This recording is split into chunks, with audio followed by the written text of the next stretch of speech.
డ్రోన్లు సామాన్యుని దగ్గర నుంచి ప్రపంచ దేశాల యొక్క అవసరాలకి ప్రతి ఒక్కరికి దగ్గరవుతున్నటువంటి పరికరం. సామాన్యునికి ఫోటోలకు సందర్భంగానో ఇతర చిన్న చిన్న విషయాలకో డ్రోన్ తెలిస్తే, ప్రపంచ దేశాలలో యుద్ధాల సమయంలో కూడా డ్రోన్లు వాడుతున్నటువంటి సంఘటనలు చూస్తా ఉన్నాం. ఇక కర్షకుల కోసమో లేదంటే ఇతర వ్యవస్థల్లోనూ చాలా సందర్భాల్లో డ్రోన్లు వినియోగించుకోవచ్చు అని చెప్పి తెలుస్తా ఉంది.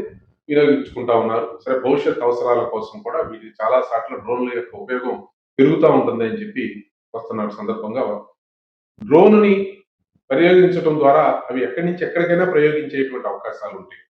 దాని ద్వారా రకరకాలైనటువంటి వీడియోలు తీయొచ్చు, ఫోటోలు తీయొచ్చు, ఇతర అంశాలకు ఉపయోగించవచ్చు. అలా చేసినప్పుడు దాన్ని ఎవరు ప్రయోగించారో తెలుసుకోవాల్సినటువంటి అవసరం ఉంటుంది.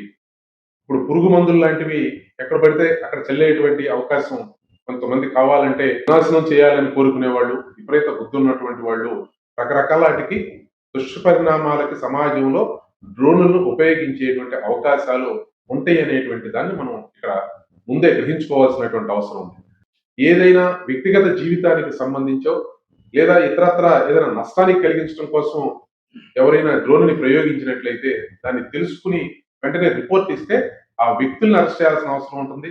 ఆ డ్రోన్కి సంబంధించిన పరికరంలో ఉన్న రికార్డ్ చేసిన కానీ ఇతరత్ర అంశాలు కానీ ఏదైనా ఉంటే వాటిని కూడా ఖచ్చితంగా గ్రహించవలసినటువంటి అవసరం ఉంటుంది అనేది నేను తెలియజేస్తా ఉన్నాను. ఎందుకంటే ఇది చాలా ముఖ్యమైనటువంటి అంశం. డ్రోన్ని ఎవరు పడితే వాళ్ళు ప్రయోగించినప్పుడు ఎవరు ప్రయోగించారో తెలవకుండా ఏదైనా దుష్ఫలితాలు ఏర్పడితే ఆ రోజు ఏం చేయాలో తెలవకుండా తెల్లమొహం వేసేదానికంటే స్పష్టమైనటువంటి చట్టాలను తీసుకురావాలి. మానిటరింగ్ ఉండాల్సినటువంటి అవసరం ఉంది. ఖచ్చితంగా దానికి సంబంధించిన టెక్నాలజీని అడాప్ట్ చేసుకోవాల్సిన అవసరం ఉంది. ఎవరికైనా నష్టం జరిగితే దాని ద్వారా వారి మీద మరి నష్టం చేసిన వారిని గుర్తించేటువంటి సౌకర్యాన్ని ఆ టైప్ వాటిని తీసుకురావాల్సినటువంటి టెక్నాలజీ అవసరం ఉందని తెలియజేస్తున్నాను. ఎందుకంటే ఇప్పటికే సోషల్ మీడియాలో ముందే తీసుకోవాల్సిన జాగ్రత్తలు తీసుకోకపోవడం వల్ల ఆ దుష్ఫలితాలన్నీ ఈరోజు మనం చూస్తా ఉన్నాం. ఇప్పుడు ఏం చేయాలో తెలవక చేతులు ఎత్తేసేటువంటి పరిస్థితి వచ్చి రకరకాలుగా దాని మీద ఇప్పుడు ఏం చేయాలని చెప్పి ఎటువంటి చట్టాలు చేయాలని చెప్పి ఆలోచన చేస్తా ఉన్నారు.